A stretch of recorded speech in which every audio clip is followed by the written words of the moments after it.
right, everybody. I'm so excited for this panel. All day, I've been waiting for this panel because I love the idea of future-proofing my employability. So that's just, we all need to do this, and especially I think in learning and development. We've had conversations today about where learning and development can go. There were some great points made about how we can become curators and coaches as opposed to order takers, I think. And I that's very important. It's something I've been trying to move my team towards at UPS, and it's something I'm trying to do out in an individual role as I try to become a consultant. So this is just such an important conversation. And so with that, there are 4 of you, and we do have 40 minutes. So I am going to present a challenge to you all. So you'll each have to answer questions in around 2 minutes. We're not going to keep going because we do want to hear from all of you, and we want to be able to take questions in the chat. And I will try not to play you off like they do in the Oscars. I almost got played off of a panel yesterday because I wouldn't be quiet. So, but before we do that, I'd like to start with 30-second introductions. And so I'm just going to go in the order on my screen. So Dawn, you are up first, and we heard from you earlier today, but for those of you who weren't in your session, could you introduce yourself? Hi, everybody. My name is Dawn Snyder, and I style myself as a performance improvement consultant. I do learning strategy, I do curriculum architecture, and I do a lot of work in change management. So where all of those things live in high stakes performance, that's where I like to hang out. Fantastic. Marlene. Unmute.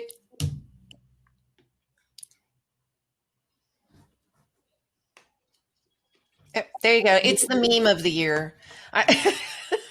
It is, seriously. My name's Marlene Saucier. I'm Senior Director of Talent Networks and Partner Success at the Training Associates.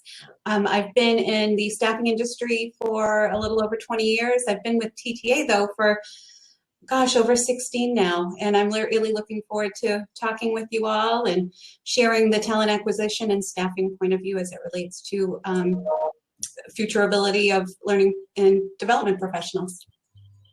Fantastic. That brings me to Pat.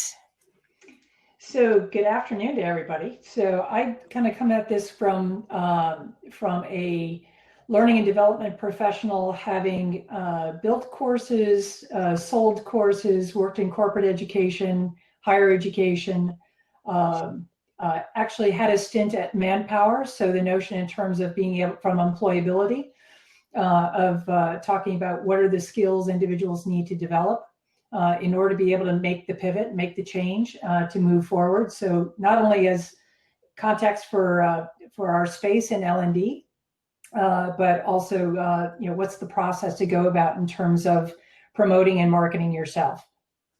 Looking forward to the chat. Fantastic. And then last but not least, Bill. Nor did I take it that way. Hi, from Louisville, Kentucky. Good day to all of you. I'm an interesting recovering C person. I've been a CIO, a CLO, and now I'm my own CEO. So, but I've been involved in the learning and development space for most of my career. Have spent time in academics, mostly in corporate though, and work now with organizations to help increase performance support, especially at a distance, and in the performance support areas and kind of career pathing and succession development, leadership development spaces. So that's what I do. Fantastic. And look how fast you all were. So let's get going.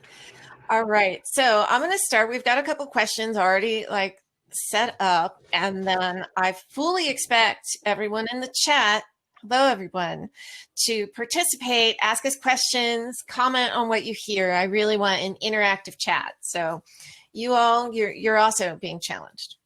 So how would we recommend, how would you recommend that we as L&D professionals, whether we're job seekers or not, can remain competitive in the industry? And Pat, since you are at Credly, I kind of want to start with you on this one. Sure thing. And as context, Credly is the largest digital credential platform in the world. And most importantly, it's back to that point of What do you know and what can you do says who. And so our platform is one that helps send verified signals of skills. So as we think about how does one become and remain competitive, whether or not you're in a job pursuit, thinking about it, or in an incumbent and thinking about how do I prepare myself for the next turn. We really have embraced the notion of needing lifelong learning now, ever more so, and skills-based signals about what do I know and what can I do.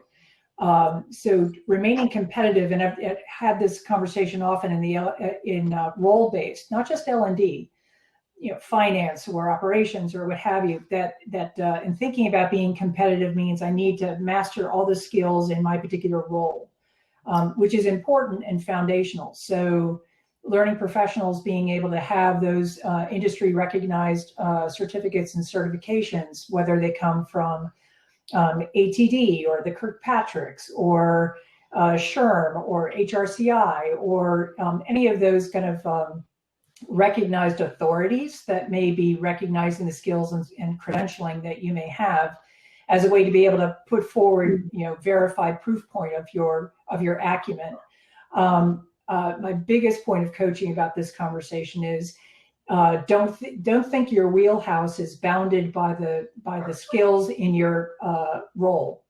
To be competitive these days means not only mastering that, but it's also widening the aperture of what's the industry that you're in. What do you enjoy? For whom have you been doing L&D?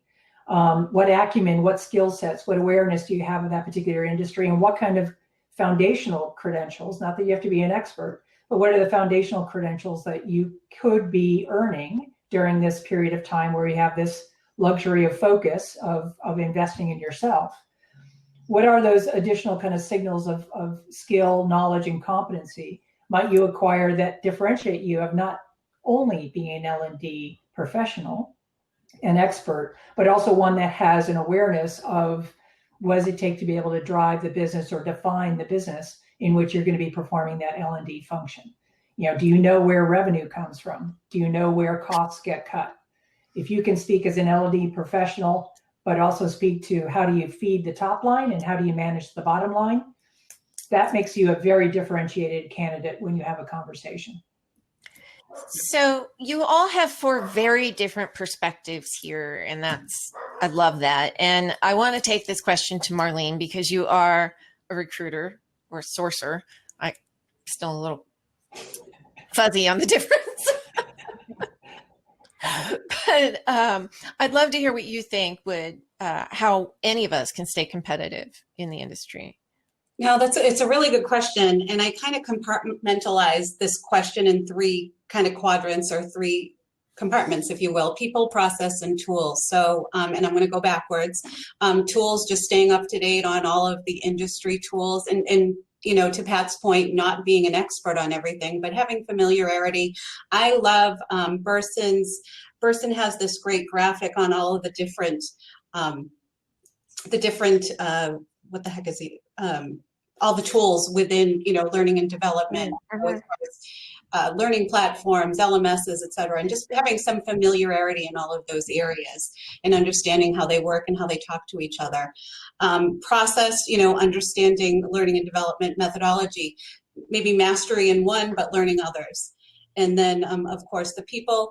I'm a big proponent of emotional intelligence skills. I think they're more important than ever.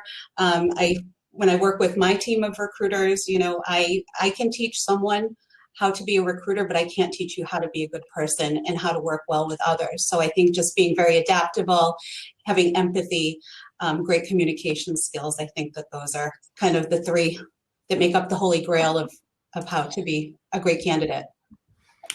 All right. So Bill, you have sort of a unique C-level perspective on this too. So how do you think we can remain competitive? Well, and I've led teams both on a domestic and global side, but one of the things that I've noticed more is the shift from, I think, that training model into more of a performance model. And I want to kind of tap a little bit with Marlene. I mean, we're all kind of aligning ourselves. There's some common threads you're going to see here. Sorry, Dawn, you're gonna have to say ditto, ditto, ditto. But I think there's a lot of things that come into play in terms of business acumen and being able to get into the operational space. I think from a learning design perspective, we should not be talking about ROI anymore. I mean, we should be talking about ROL.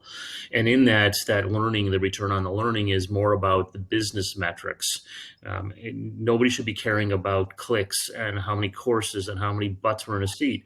We should be talking about attrition and quality and improved engagement scores and wellness days. We should be in that space of finding out how to be in the flow of work and not worrying about what goes in the LMS. And in that, I think, is an ability to understand, the whether it's human-centered design or user experience design, what the people are doing and being in their shoes, and then knowing the analytics to track how they're finding resources. And I think it's really important to see what they're going out to go find help, because they're going out to YouTube, they're going out to Google, and we want to make sure that they're going to us to find the correct answer versus just an answer. So I think, having those abilities kind of together are things that will help us be relevant and a strategic advantage if our business partners see us as their partners as well.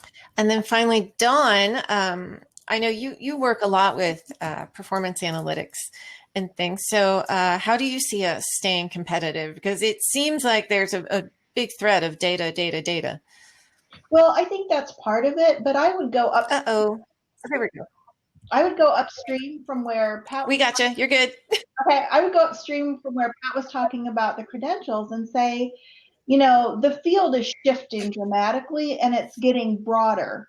And so if you try to keep track of everything, you won't be able to do anything in enough depth to fulfill your role.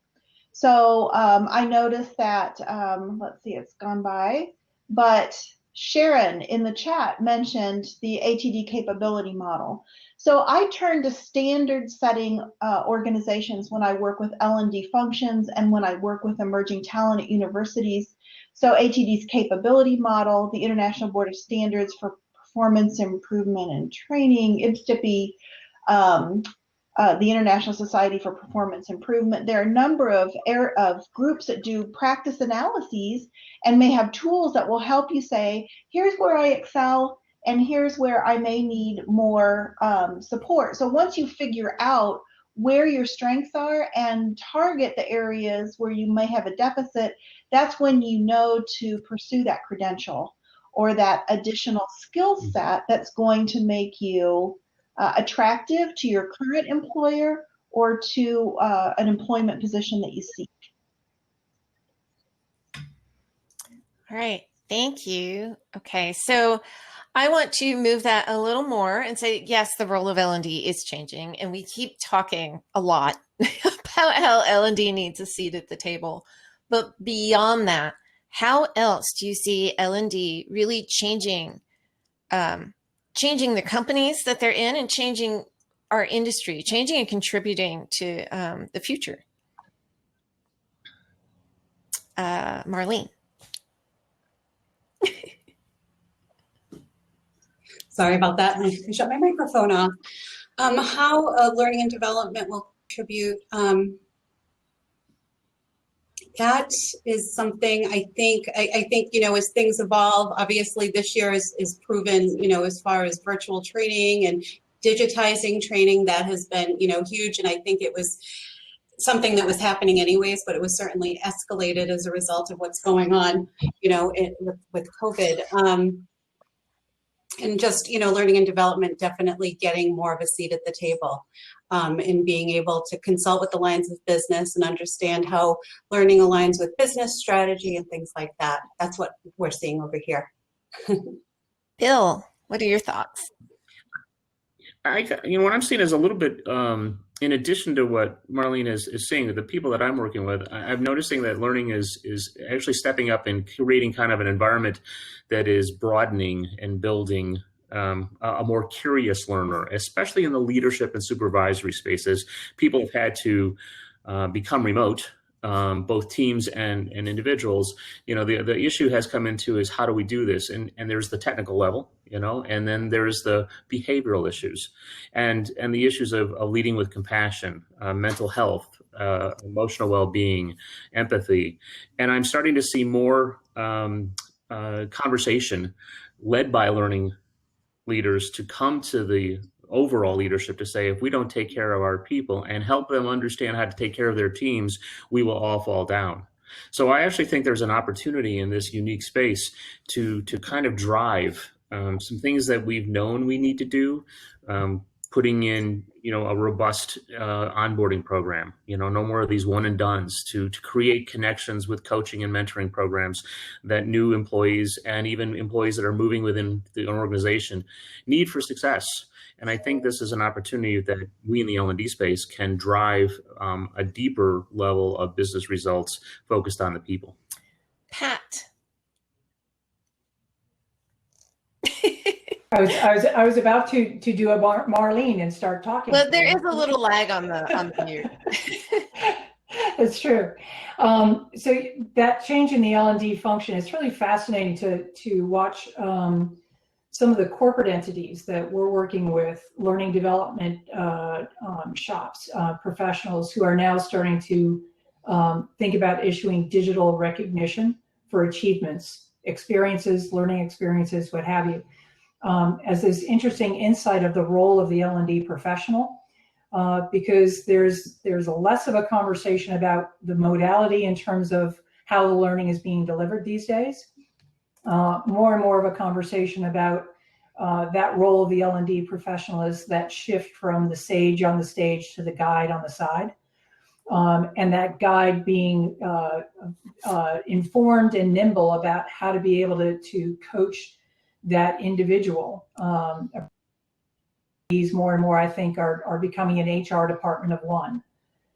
How do I self-advocate? How do I navigate my own career? Well, if they have to take agency, and the expectation is more and more for the individual employee to take agency for themselves, what does that role of the L&D professional as the guide working with those individuals to be able to help them navigate that particular path?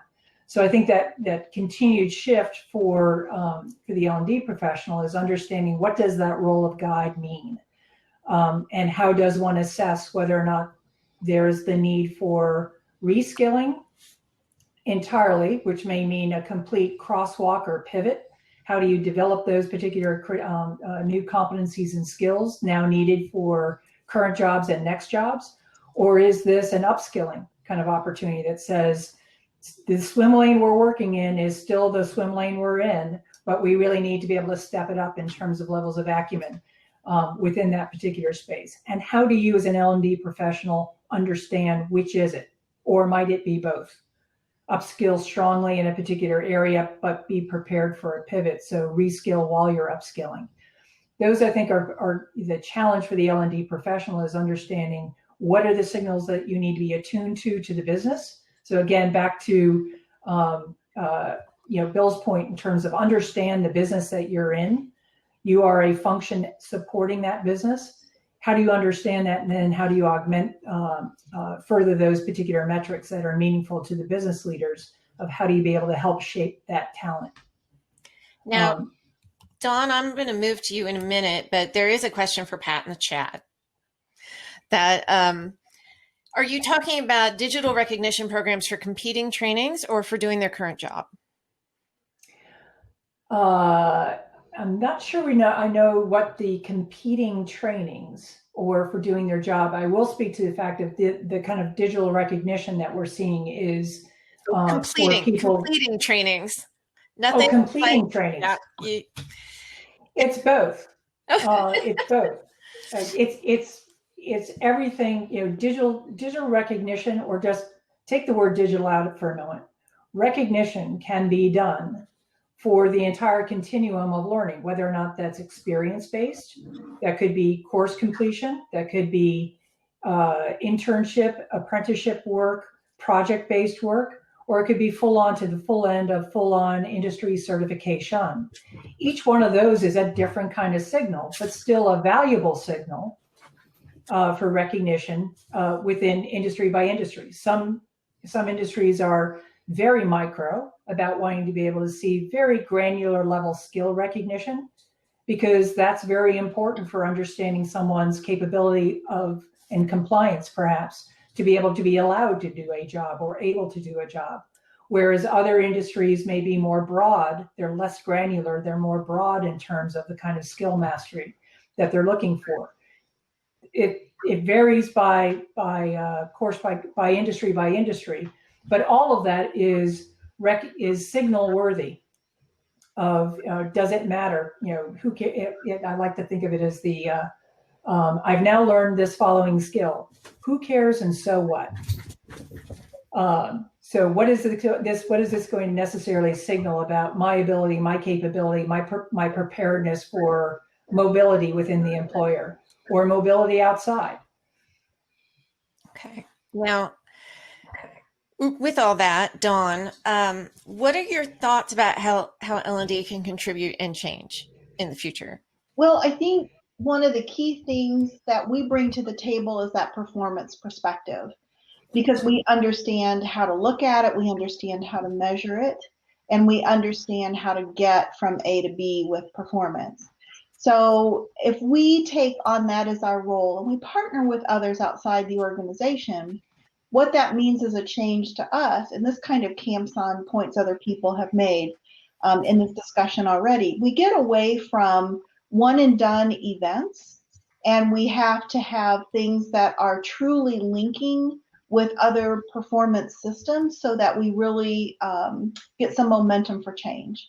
Another thing is that we have to focus on those transferable skills and building that resilience and self-efficacy in our population so that they can use the tools that we make available to them. If we build a knowledge management system, for example, are they going to know how to use it? Are they going to be able to self-serve? And then the other thing that I think we are paying a lot more attention to, and this changes our role as well, is we're supporting people throughout the whole life cycle of their careers, because as Pat said, the need to upskill, the need to reskill, and the changes that are occurring at an accelerated rate around us, we're not there just to onboard and then support at role changes. We need to be there through the whole life cycle of a career to make sure people have the opportunities to be successful in our organization and in their roles. I love that. I'm sitting here writing it down on paper as we're doing this digital conference. So Marlene, I'm going to start with you on this one too. How do you think companies will pivot their hiring in the future and hire for the future instead of the past? So what are they looking at now that they need things different? I heard someone mentioning earlier consulting skills, I think is really, really important. You know, being able to kind of ask questions and be able to kind of really understand from the business units what is important to them and what's going to help to drive results. I think that is huge, being able to just ask great questions and act as a consultant to the business unit. Okay, Dawn, what are your thoughts on that?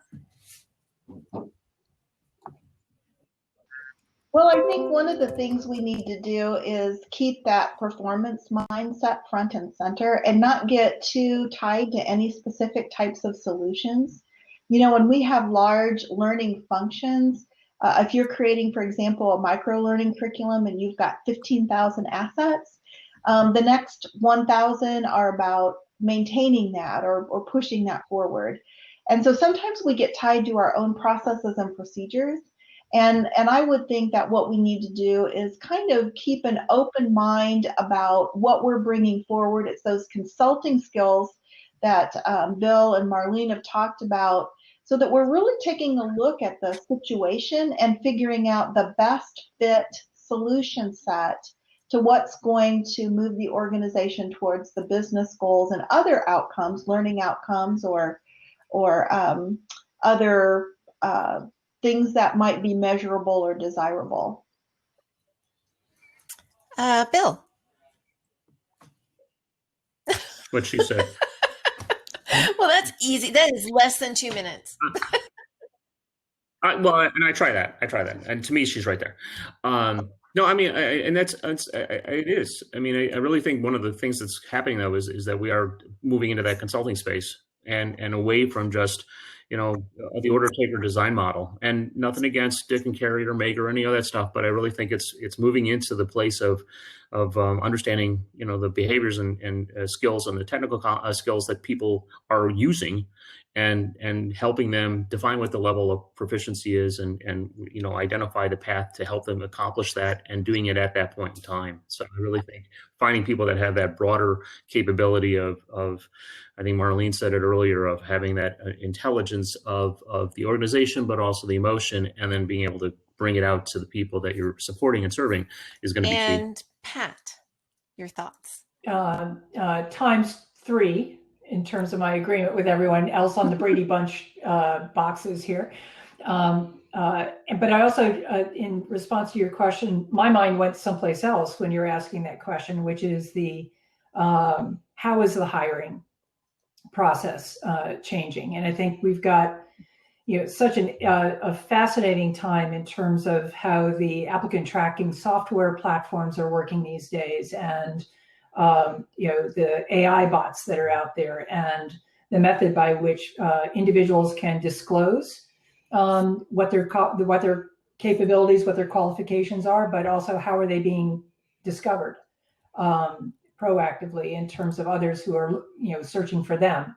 And I think that comes from the point of being able to differentiate by putting out there the right kind of signals to be picked up on radar for how the hiring process is working these days.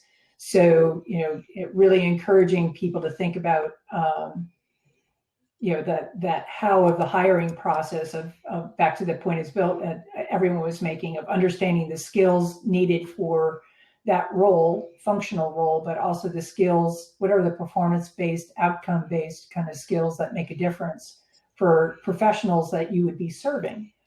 And if you've got an organization that is completely dynamic and going through change management all the time, are you Pro-C, certified in change management?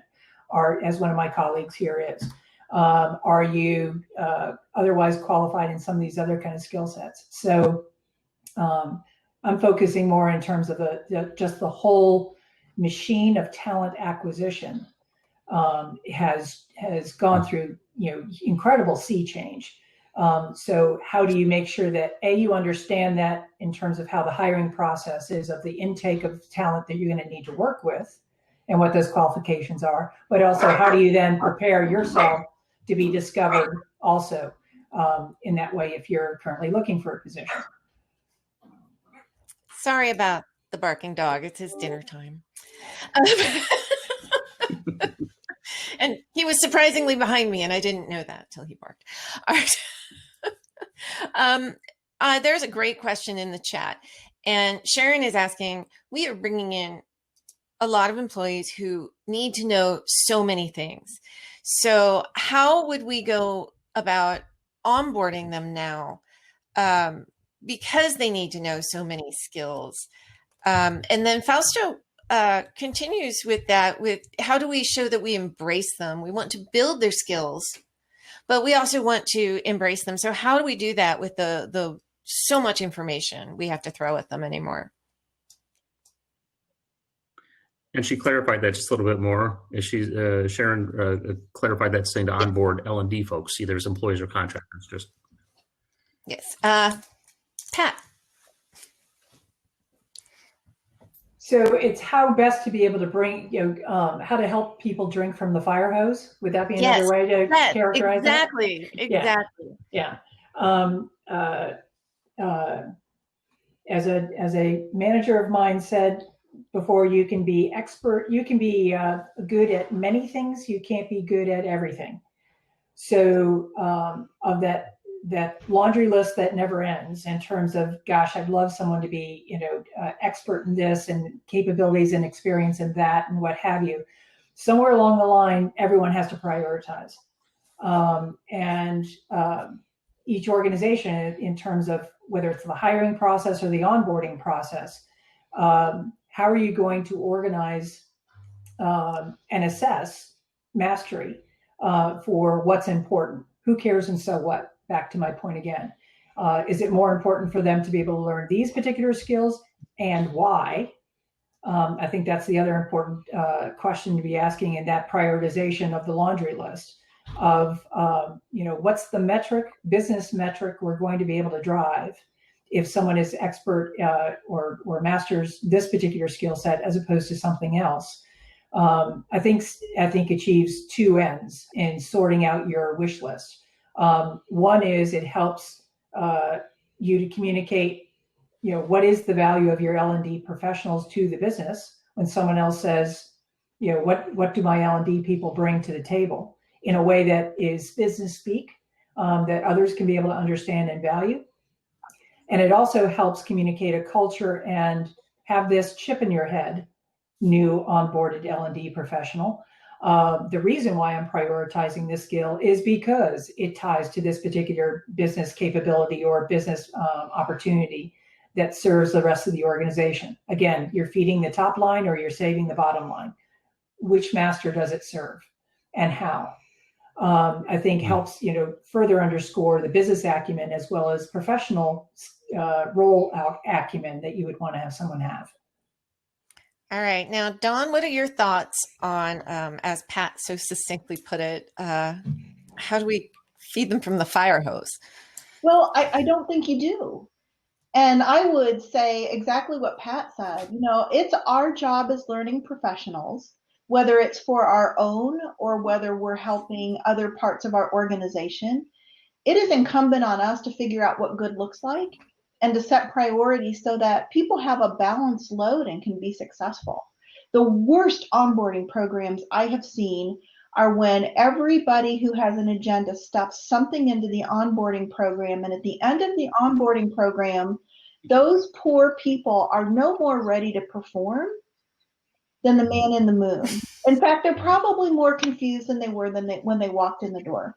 This is when we use our consulting skills and we use our courage and we use our leadership and we say, that doesn't even make sense.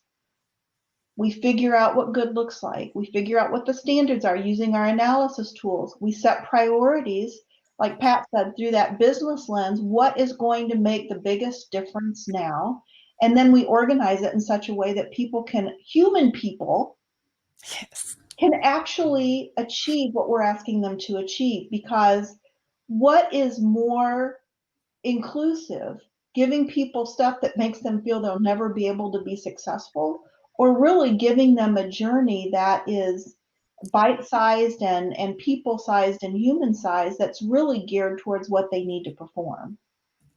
a learning journey. I like that. All right, we are down to our last few minutes. So what I want to do right now is a lightning round.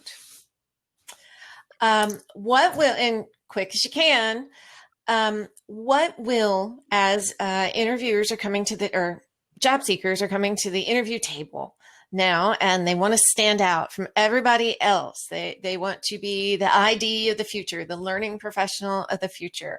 What is it that can differentiate them? Marlene. For me, I love to. Oh, microphone. You're good. Son. I had a You're delay.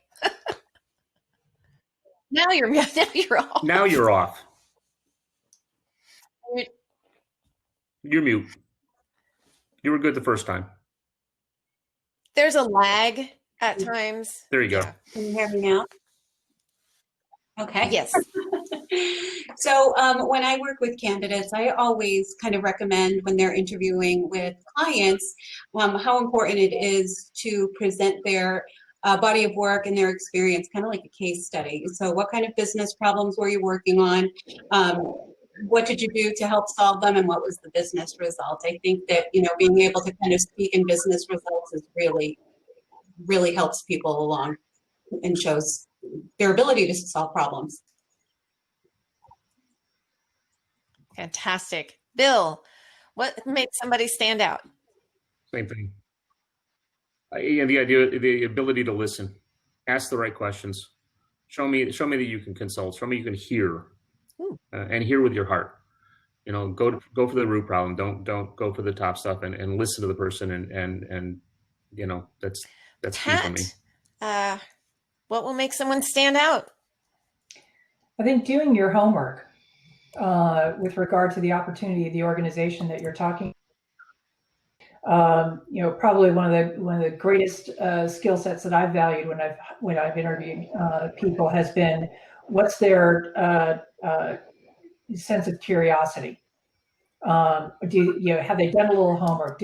Have they come already to the table of saying, hey, I've noticed you've done this kind of expansion or this kind of acquisition. What are you doing? You know, is bringing everybody underneath one kind of structure something that's important or a priority for the organization? Just, you know, show that you've actually put in a little bit of time before you show up, because certainly they have, by virtue of looking at your resume, if they, you know, and doing some background as to why they want to talk to you. Again, be prepared for kind of saying, look, here's the kind of questions that when I'm in the business, I'm going to be asking, and use those as part of the interview process. It's good for you to be able to understand, do I want to work here? If they don't know the answers to the kind of basic questions you are asking from the outside looking in, that also tells you something about the organization. You're interviewing them as much as they're interviewing you. Always. And we'll wrap up with you, Dawn. What differentiates someone? Well, this is where I say ditto, because I think that the other panelists brought some great ideas forward. So I'll just kind of summarize what they said. You want someone who can tell the story about what they accomplished with the end in mind, that they're really looking and have created solutions to problems. They haven't just participated in the activity of creating training or participating in training, that they really understand that they're linked to the organization and they are solving performance problems. That's fantastic. I can't thank you all enough. I have learned a lot. I have lots of notes written all over a piece of paper instead of any organized fashion. So thank you so much again. Marlene, I was so surprised to see you here, so I'm glad you were here. I hope everything's good with your daughter. Yeah, thank you. Dentistry is no fun. So, and thank you all again. It was so wonderful to meet all four of you. And thank you so much for your contributions being here at this conference.